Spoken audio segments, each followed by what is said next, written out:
Good morning প্রিয় বন্ধুরা। বলুন তো, মানুষ কখন নীল হয়?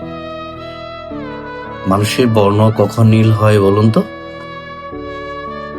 কখন নীল হয় জানেন? যখন মানুষ বিষের চেয়েও বিষাক্ত কথা হজম করে। হয়তো মানুষের রং নীল হয় না, কিন্তু মানুষ আপাতমস্তক পাথর হয়ে যায়। আমি কখনো বিষ খাইনি, বাট বিষের চেয়ে বিষাক্ত কথা হজম করেছি।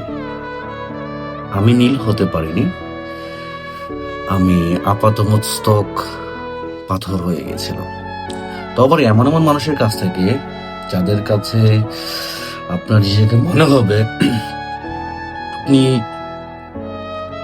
একদম মাসাইল কিছু,